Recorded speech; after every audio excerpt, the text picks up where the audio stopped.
स्वागत है आप सभी का मेरे चैनल इंग्लिश फॉर ऑल में।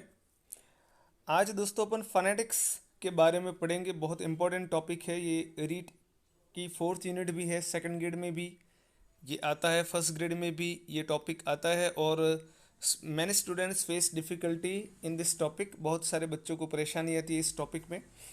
तो आज इसका केवल इंट्रोडक्टरी पार्ट अपन पढ़ेंगे और इसके बाद इसके बारे में पूरे डिटेल में पढ़ेंगे। सारे वीडियो ध्यान से देखना दोस्तों। अगर आपने ये सारे वीडियो देख लिए तो फोनेटिक्स से रिलेटेड आपके कोई भी क्वेश्चन, एक भी क्वेश्चन गलत नहीं होगा, ये मैं आपको एश्योर करता हूँ। तो चलिए बढ़ते हैं आगे।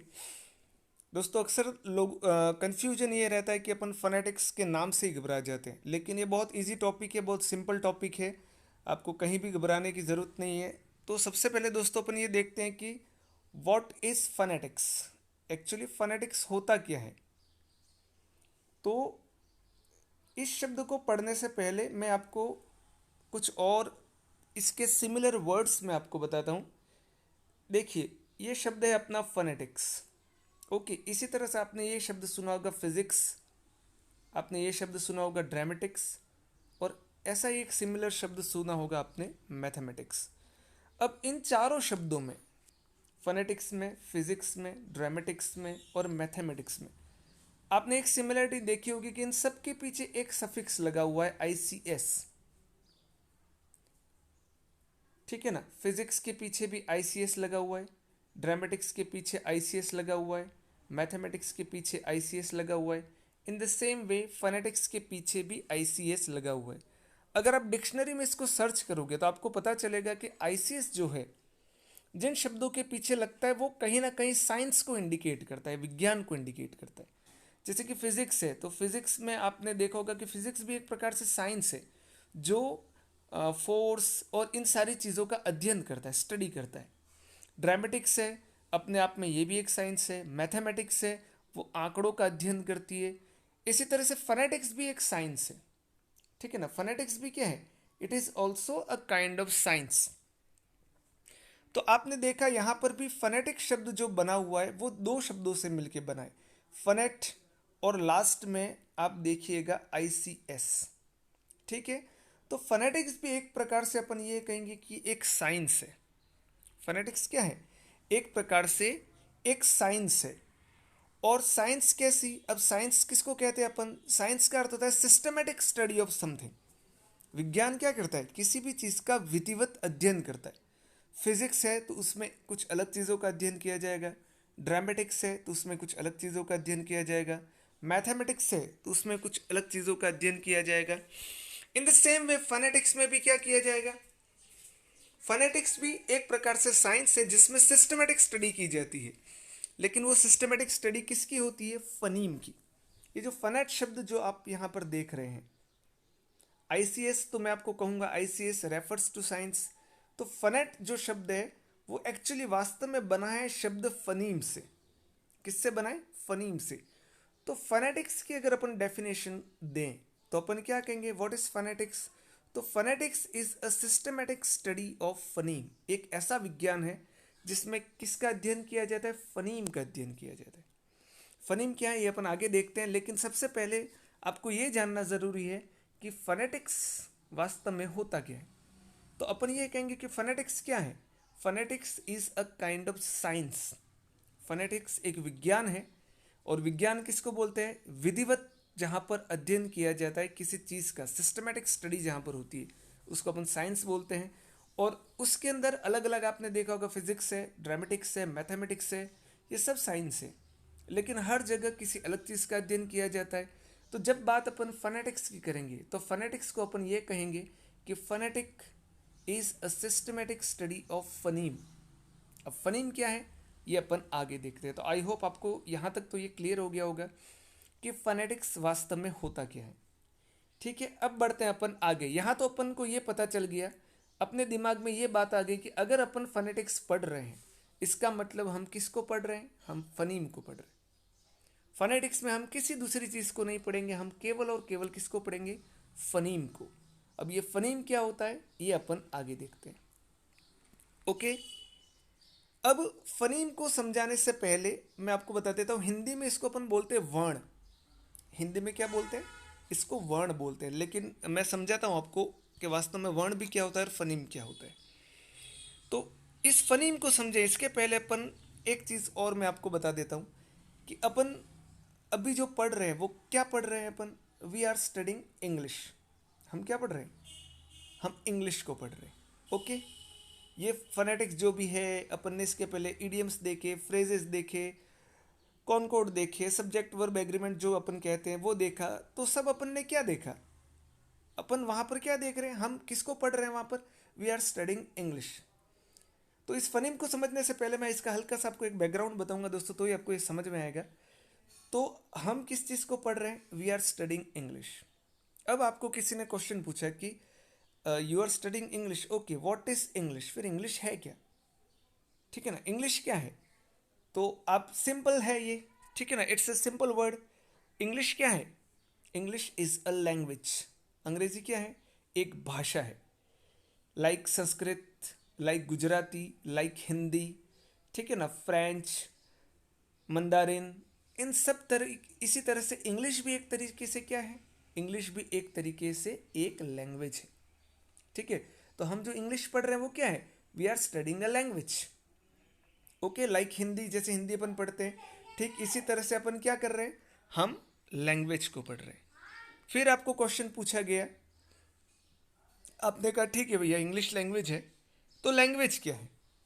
लैंग्वेज किसको बोलते हैं अपन? भाषा किसको कहते हैं? तो भाषा अपन किसको कहते हैं? भाषा एक दूसरे से विचारों का आदान प्रदान करने का माध्यम है। ओके, अभिव्यक्ति का माध्यम है। तो अपन क्या कहेंगे? Medium of expression. What is language? Language is a medium of expression, अभिव्यक्ति का माध्यम है। दूसरा वो किसका माध्यम है? शेयरिंग ऑफ थॉट्स, अपने विचारों को एक व्यक्ति से दूसरे व्यक्ति को ट्रांसफर करने का, अपने इमोशंस को, अपनी भावनाओं को, अपनी फीलिंग्स को शेयर करने का। लैंग्वेज क्या है? एक मीडियम है। तो बात यहाँ पर अपन ने कहाँ से शुरू की? इंग्लिश, इंग्लिश क्या है? तो एक लैंग्वेज। लैंग्वेज को अपन ने क्या कहा? लैंग्वेज क्या है? तो language is a medium of expression, it is a medium of sharing thoughts, emotions and feeling. इन सारी चीज़ों को एक्सप्रेस करने का लैंग्वेज क्या है? माध्यम है। अब आपने देखा होगा कि बात करती अभिव्यक्ति की, बात करते हैं अगर अपने विचारों को एक्सप्रेस करने का, अपने इमोशन को एक्सप्रेस करने का, तो हम बिना लैंग्वेज का प्रयोग करके भी अपने फीलिंग्स को एक्सप्रेस कर सकते हैं। जैसे कि आपने देखा होगा जानवर जो होते हैं वो चिल्लाकर अपने एक्सप्रेशन को व्यक्त करते हैं। एक छोटा बच्चा होता है वो रोता है, उसकी माँ को समझ में आ जाता है कि my child has some problem, whether it is hungry और वॉट एवर इट इज़, उसको भूख लगी है या उसको कोई तकलीफ है। तो बिना कुछ कहे, बिना किसी लैंग्वेज का प्रयोग किए उसकी मदर को पता चल जाता है। तो क्या वहाँ पर वो लैंग्वेज का यूज़ कर रहा है? नहीं। तो ज़रूरी नहीं है कि हम अपनी विचारों को लैंग्वेज का यूज़ करके ही एक्सप्रेस करें, इट्स नॉट नेसेसरी। लेकिन हम क्या करेंगे? हम फोनेटिक्स की जब बात करेंगे तब हम उन एक्सप्रेशन की बात करेंगे, उन थॉट्स को एक्सप्रेस करने की बात करेंगे, उस कम्युनिकेशन की बात करेंगे। लैंग्वेज को क्या कहते हैं? कम्युनिकेशन ही एक प्रकार से। तो उस कम्युनिकेशन की बात करेंगे जहां पर लैंग्वेज का यूज होता है, जहां पर भाषा का यूज होता है। दूसरे भी तरीके हैं expression, communication, sharing of thoughts के, लेकिन हम उन चीज़ों को नहीं देखेंगे। हम केवल किसको देखेंगे? हम उस कम्युनिकेशन को देखेंगे, हम उस एक्सप्रेशन को देखेंगे, हम उस शेयरिंग ऑफ थॉट्स को देखेंगे, इमोशंस को देखेंगे, फीलिंग्स को देखेंगे, जहाँ पर लैंग्वेज का यूज़ होता है। और इसीलिए फोनेटिक्स में एक टर्म यूज़ होती है और वो है लिंग्विस्टिक कम्युनिकेशन। क्या कहते हैं इसको अपन? Linguistic communication. कम्युनिकेशन कैसा communication? Communication where language is used. ऐसा कम्युनिकेशन जहाँ पर लैंग्वेज का यूज़ होता है। हम ऐसे किसी कम्युनिकेशन की बात नहीं करेंगे जहाँ पर लैंग्वेज का यूज़ नहीं होता है। इसलिए हम जिस कम्युनिकेशन की बात करते हैं फोनेटिक्स में, उस कम्युनिकेशन को अपन लिंग्विस्टिक कम्युनिकेशन बोलते हैं। ओके, ओके, इस बात को मैं वापस रिपीट करता हूँ दोस्तों। फनीम को समझने से पहले, फनीम को अपन वर्ड कहते हैं, लेकिन मैंने आपको कहा कि English, English is a language, language is a mean of expression, is a mean of communication, medium of sharing of thoughts, emotions and feeling. और दूसरी बात लिंग्विस्टिक कम्युनिकेशन, तो लिंग्विस्टिक कम्युनिकेशन वो कहलाएगा communication where language is used. Okay, यहाँ तक आपको बात समझ में आ गई। अब आते हैं अपन वापस लैंग्वेज पे। तो लैंग्वेज में आपने देखा होगा कि यूजिंग लैंग्वेज, लैंग्वेज का यूज करके हम कम्युनिकेशन कितने तरीकों से करते हैं, ठीक है ना। आपको ये तो पता चल गया कि लैंग्वेज का यूज करेंगे अपन कम्युनिकेशन के लिए। अब लैंग्वेज का यूज करके अपन कम्युनिकेशन कितने तरीकों से करते हैं, तो लैंग्वेज का यूज करके अपन कम्युनिकेशन दो तरीके से करते हैं। दो माध्यम होते हैं अपने पास, किसी भाषा का प्रयोग करके अपन कम्युनिकेशन दो तरीके से करते हैं। कौन कौन से वो दो तरीके हैं? एक तो है अपना रिटन वे, लिख कर, भाषा का प्रयोग कर लिख कर हम अपनी बात को एक व्यक्ति से दूसरे व्यक्ति तक पहुंचाते हैं। और दूसरा अपने पास माध्यम कौन सा आता है? ओरल वे, बोल कर। जैसे कि आप फ़ोन पे किसी से बात करते हैं तो वो आप किसका यूज़ कर रहे हो? लैंग्वेज का यूज़ तो कर रहे हो, बट ओरली आप उस लैंग्वेज को कैसे यूज़ कर रहे हो?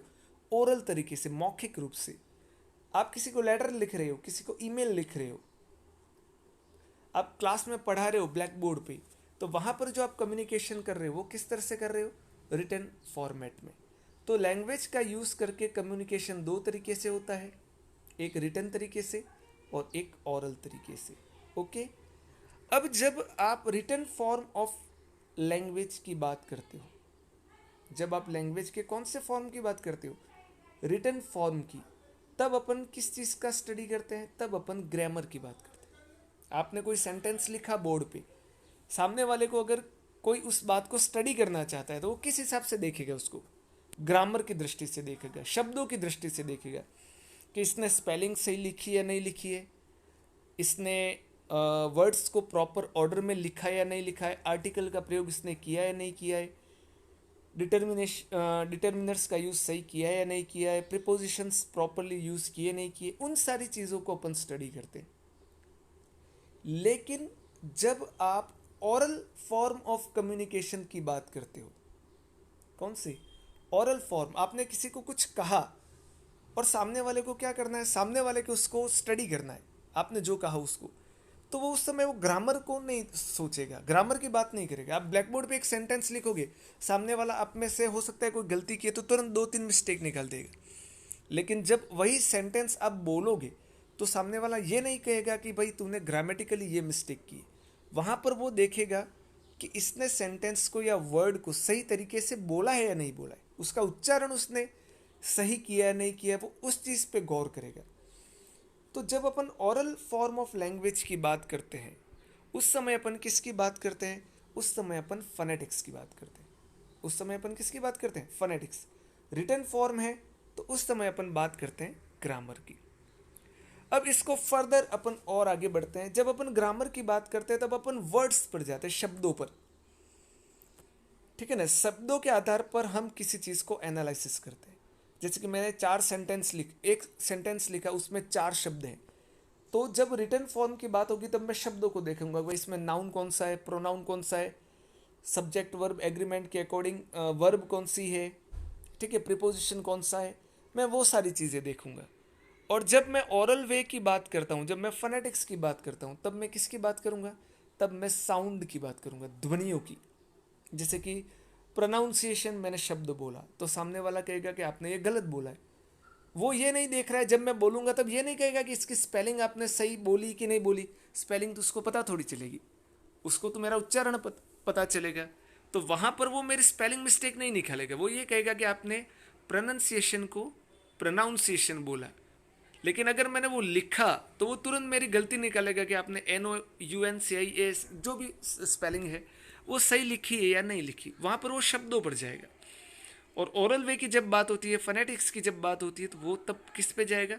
वो साउंड्स पे जाएगा। उस समय वो किस चीज़ पे जाएगा? साउंड्स पे।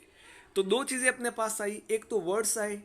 वर्ड्स की जब अपन बात करते हैं तब अपन, मैंने आपको क्या कहा था, ग्रामर या रिटन फॉर्म की बात होती है। साउंड्स वो ओरल फॉर्म की बात होती है। ओके, अब मैं आपको विथ एग्जांपल बताता हूँ। एक शब्द है लाइक। ओके, अब रिटन फॉर्म अगर है लैंग्वेज का, उस समय अगर मुझे इस शब्द को एक्सप्लेन करना है या स्टडी करना है, तो ऐसा शब्द अगर मैंने लिखा है ब्लैक बोर्ड पे या मेरे लेटर में या कहीं पर भी, तो आप क्या देखोगे? आप पहले तो ये देखोगे कि इसकी स्पेलिंग कैसी है, फिर आप देखोगे कि यहाँ पर ये नाउन है, नाउन की तरह यूज़ हुआ है कि वर्ब की तरह यूज़ हुआ है कि एडजेक्टिव की तरह यूज़ हुआ है, उस सेंटेंस में वो किस तरह से यूज़ हुआ है, आप इस चीज़ को देखोगे, ठीक है ना, वर्ड्स को आप देखोगे। अब वही शब्द मैंने बोला एज अ साउंड, तो क्या होगा? तब मैं जो बात करूंगा वो किसकी होगी? तब साउंड की। अब ये शब्द है जैसे कि लाइक ही वर्ड है। अब देखना, इस लाइक को अगर आप हिंदी में लिखना चाहो तो आप कैसे लिखोगे? देखिए हिंदी में कैसे लिखा अपन ने, लाइक, ऐसे। ओके, अब बोलने की अगर अपन बात करें तो अपन कहेंगे कि लाइक शब्द किन किन साउंड से मिलके बना है, कौन कौन सी ध्वनियां इसमें यूज की गई हैं। तो हिंदी में अगर आप देखोगे तो देखो, ल आधा ल है और आ, इन दो ध्वनियों से मिलके ला बना है, ठीक है ना। आपको पता है व्यंजन हमेशा आधा ही आता है, वो स्वर से मिलकर ही पूर्ण बनता है। तो ल और आ मिलकर बना ला, ई की ध्वनि एक और आई, फिर बना ई, और फिर क की ध्वनि, ये क भी आधा क और अ, इन दोनों से मिलके बना है, तब जाके ये लाइक बनता है। तो यहां पर आपने इस वर्ड की क्या देखा? आपने उसके साउंड्स देखे, ऐसे कौन कौन से साउंड है जिससे मिलके ये शब्द बना हुआ है। तो ये तो मैंने आपको हिंदी में बताया, यही अगर मुझे इंग्लिश में इसके साउंड लिखने होते तो मैं ऐसा लिखता। अब ये क्या है, इस पे आप ज़्यादा अभी फोकस मत करना, मैं आपको आगे बताऊंगा। अभी तो केवल मैं आपको बताना चाहता हूँ कि यहाँ पर मैंने इस शब्द को कैसे एक्सप्लेन किया, साउंड के द्वारा। ये ल का साउंड है, फिर एक आ का साउंड है, फिर एक ई का साउंड है, और एक क का साउंड है। ये अल्फ़ाबेट नहीं है दोस्तों, ये साउंड है। तो जब आप साउंड की बात करोगे तो आप इस तरह से स्टडी करोगे कि उस शब्द के अंदर कितने साउंड है, और जब आप वर्ड्स की बात करोगे तो आप यही कहोगे कि उसके अंदर कितने वर्ड है। अब इस शब्द के अंदर कितने वर्ड हैं? लाइक शब्द के अंदर, तो लाइक शब्द के अंदर एक ही वर्ड है। अल्फ़ाबेट कितने हैं? 4, एक LIKE, ये 4 अल्फ़ाबेट है, लेकिन शब्द कितने हैं? एक। लेकिन इसी लाइक शब्द में साउंड कितने हैं? तो 1, 2, 3 और 4 साउंड है। 4 साउंड से मिलके ये लाइक शब्द बना है, ठीक है। एक और एग्जांपल मैं आपको बताता हूं।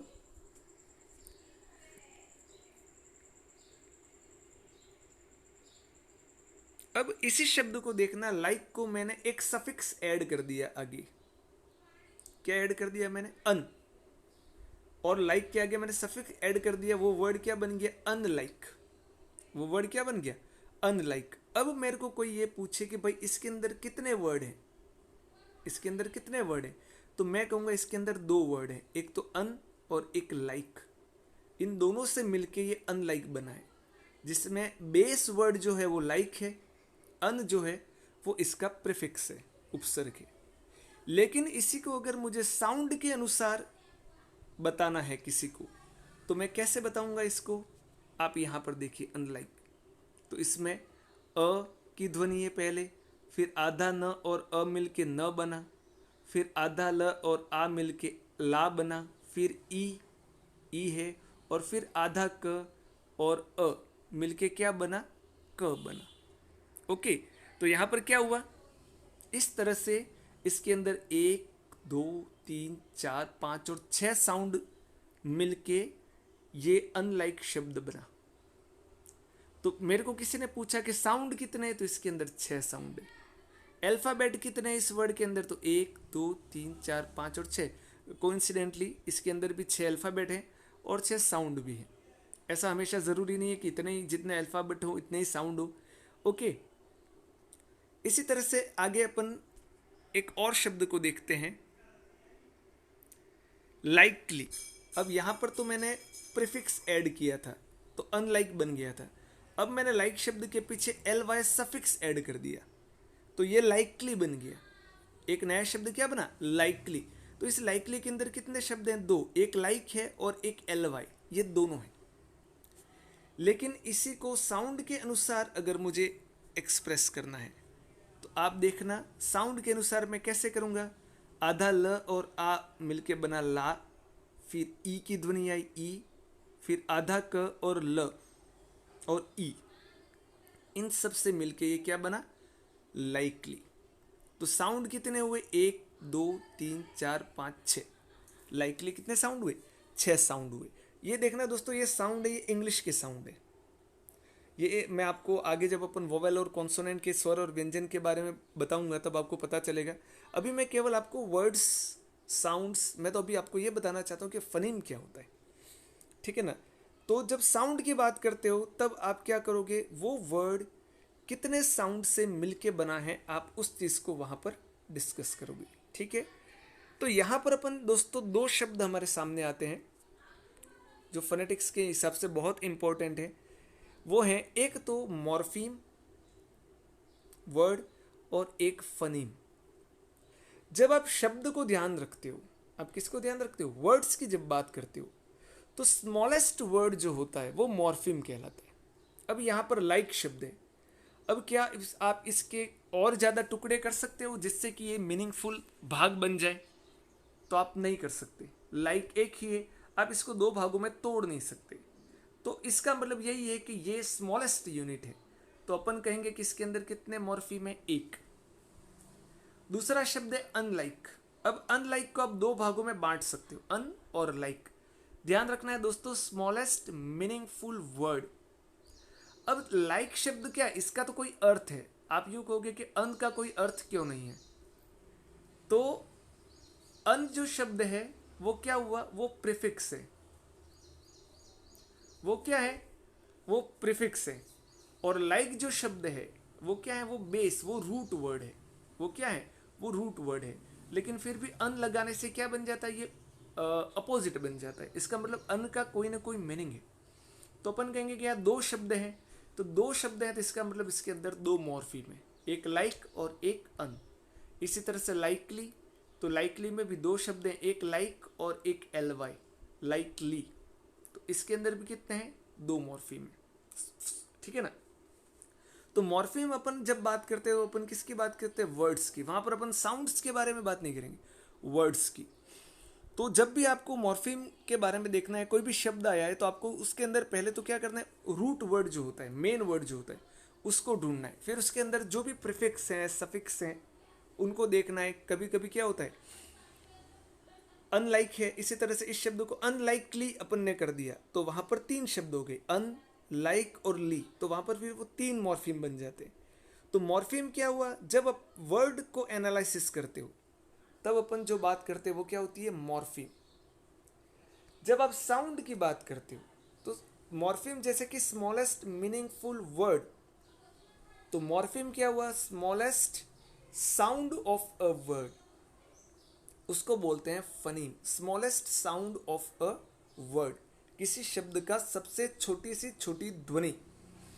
तो यहां पर अगर लाइक शब्द है तो इसके अंदर कितनी ध्वनियां हैं, ल एक ध्वनि है, आ दूसरी ध्वनि है, ई तीसरी ध्वनि और क चौथी ध्वनि। तो अपन ये कहेंगे कि इसके अंदर कितने फनीम है, 4। इसके अंदर कितने फनीम है, 4। इसी तरह से अनलाइक के अंदर आप देखोगे तो अ पहली ध्वनि है, न दूसरा, ल तीसरा, आ चौथा, ई पांचवा और क छठा। तो इसके अंदर 6 फनीम है, 6 साउंड है। जितने साउंड इतने फनीम। एक वर्ड के अंदर जितने साउंड होते हैं उतने फनीम। तो फनीम किसको कहा अपन ने, smallest sound of a word. एक शब्द की छोटी से छोटी ध्वनि जो होती है वो कहलाएगी फनीम। और एक शब्द का, या अपन यूं कहें कि smallest unit of a word, meaningful unit, उसको अपन कहेंगे मॉर्फीम। ओके क्लियर, ये दोस्तों ध्यान रखना। अब मॉर्फीम के बारे में अपन स्टडी नहीं करेंगे, ठीक है ना, हमारा मॉर्फीम से कोई लेना देना नहीं है। लेकिन आपको मॉर्फीम के बारे में पता होना चाहिए कि मॉर्फीम होता क्या है। अब हम बात करेंगे केवल साउंड की, और साउंड की बात करेंगे, इसका मतलब हम किसकी बात करेंगे, फनीम की, ठीक है ना। वही मैंने आपको बताया था, systematic study of phoneme is called phonetics. ध्वनियों का विधिवत अध्ययन फोनेटिक्स कहलाता है, ठीक है। तो इसके डेफिनेशन एक बार मैं आपको फिर बता देता हूँ। मॉर्फीम और फनीम की। तो मॉर्फीम की जब अपन बात करते हैं तो मैंने आपको क्या कहा, smallest meaningful unit of a word. अब मैं आपको कुछ एग्जाम्पल बता रहा हूं। देखिए हैप्पी, हैप्पी एक वर्ड है आपके सामने, इसके कितने टुकड़े कर सकते हो आप इसके टुकड़े नहीं कर सकते, मीनिंग के अनुसार ये एक ही वर्ड है, तो इसके अंदर मॉर्फिम कितना है, एक। हैप्पीली, क्या किया आपने, हैप्पी वर्ड एक और है और एल वाई सफिक्स आपने पीछे ऐड किया है, तो इसके अंदर दो भाग हो गए इसके, तो इसके अंदर मॉर्फिम कितने हुए, दो। अनहैप्पी, अन प्रीफिक्स है, हैप्पी दूसरा वर्ड है, इसके अंदर भी कितने मॉर्फिम हुए, दो। और ये हैप्पीली वापस, इसके अंदर मॉर्फिम कितने हुए, दो। तो ये तो हो गया अपने मॉर्फिम की बात। अब बात अपन करते हैं फनीम की। तो फनीम मैंने आपको कहा smallest sound of a word, किसी वर्ड का छोटे से छोटा साउंड जो होता है वो कहलाता है फनीम। तो एक शब्द है आपके पास बट। अब ये बट शब्द जो है वो तीन ध्वनियों से मिलके बना है, ब, अ और ट। ये साउंड, अभी ये सिंबल दोस्तों आपको पता नहीं है, इसके बाद सिंबल अपन आगे बढ़ेंगे, अभी तो केवल मैं आपको इंट्रोड्यूस करा रहा हूं। तो इसके अंदर तीन है साउंड, एक, दो और तीन। वर्ड एक ही है बट, लेकिन साउंड कितने हैं, तीन, ब, अ और ट। तो इसके अंदर फनीम कितने हुए, तीन। इसी तरह से अप में क्या हुआ, एक और दो, दो साउंड है केवल, तो इसके अंदर कितने फनीम है, दो। ठीक है दोस्तों, तो ये है दोस्तों मॉर्फीम और फनीम। आई होप आपको ये टॉपिक समझ में आया होगा। अभी मैंने केवल आपको इंट्रोड्यूस कराया कि फोनेटिक्स अगर अपन पढ़ेंगे तो फोनेटिक्स में हम पढ़ेंगे क्या, what we are going to study in phonetics, okay, तो we will study phonemes in phonetics, okay। और फोनेटिक फनीम क्या है ये मैंने आपको क्लियर करवाया। अगर आपको इससे रिलेटेड कुछ भी दिक्कत आती है तो आप मुझे कमेंट बॉक्स में ज़रूर लिखिएगा। अगर ज़रा भी समझ में नहीं आए तो आप विदाउट एनी हेजिटेशन आप कमेंट कर सकते हैं। ठीक है, मिलते हैं दोस्तों, वीडियो वैसे भी बहुत लंबा हो जाएगा और मैं लंबे वीडियो बनाना नहीं चाहता, तो नेक्स्ट वीडियो में अपन फिर मिलेंगे। तब तक के लिए व्यस्त रहिए, मस्त रहिए और पढ़ते रहिए। और इस वीडियो को दोस्तों भले लंबा है, ध्यान से देखना अच्छे से, क्योंकि अगर आपने ये वीडियो अच्छे से देखा और इसको समझ लिया कि अब मेरे को फोनेटिक्स के अंदर क्या पढ़ना है, तो आपको आगे दिक्कत नहीं आएगी, क्योंकि आगे पिक्चर भी बाकी है दोस्तों, यही खास नहीं, आगे और भी चीज़ें आने वाली है। तो मिलते हैं नेक्स्ट वीडियो में, तब तक के लिए okay, good night, thank you.